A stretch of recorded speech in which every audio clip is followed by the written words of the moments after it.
Hi friends, welcome to my channel. இந்த வீடியோல என்ன பார்க்க போறோம்னா வாட்ஸ்அப் மெசேஜ் நோட்டிபிகேஷன் டோன் எப்படி சேஞ்ச் பண்றதுன்னு தான் பார்க்க போறோம்.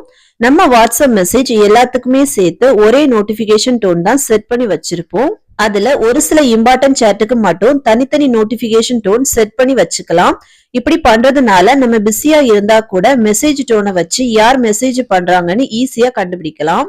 அது எப்படி பண்றதுன்னு பார்க்கலாம். ஓகே ஃப்ரெண்ட்ஸ், இந்த வீடியோ ஃபர்ஸ்ட் டைம் பாக்குறீங்கன்னா மறக்காம சப்ஸ்கிரைப் பண்ணுங்க. பக்கத்துல பெல் ஐகான் இருக்கும், அதையும் கிளிக் பண்ணுங்க. அதோட ஆளுங்கிற ஆப்ஷனை எனேபிள் பண்ணுங்க. அப்பதான் நம்ம சேனல்ல போடுற ஒவ்வொரு வீடியோட நோட்டிபிகேஷன் உங்களுக்கு மிஸ் ஆகாம கிடைக்கும். வாங்க வீடியோக்குள்ள போகலாம். ஃபர்ஸ்ட் வாட்ஸ்அப்பை ஓபன் பண்ணலாம். நெக்ஸ்ட் நோட்டிபிகேஷன் டோன் சேஞ்ச் பண்ண வேண்டிய சேட்டை ஓபன் பண்ணலாம். நெக்ஸ்ட் இந்த சேட் பேஜ்ல டாப்ல இருக்கிற 3 டாட்டை கிளிக் பண்ணலாம். நெக்ஸ்ட் வியூ கான்டாக்டை கிளிக் பண்ணலாம்.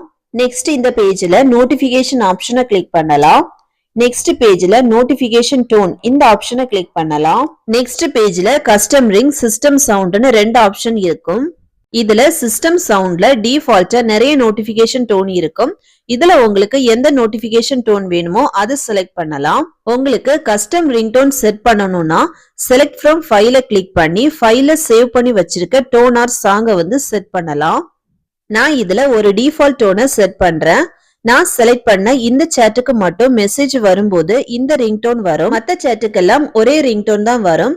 இதே மாதிரி இம்பார்ட்டன்ட் சேட்டுக்கு மட்டும் செலக்ட் பண்ணி ரிங்டோன் செட் பண்ணலாம். ஓகே ஃப்ரெண்ட்ஸ், அவ்வளவுதான். இந்த வீடியோ பிடிச்சிருந்தா லைக் பண்ணுங்க, ஷேர் பண்ணுங்க, கமெண்ட் பண்ணுங்க.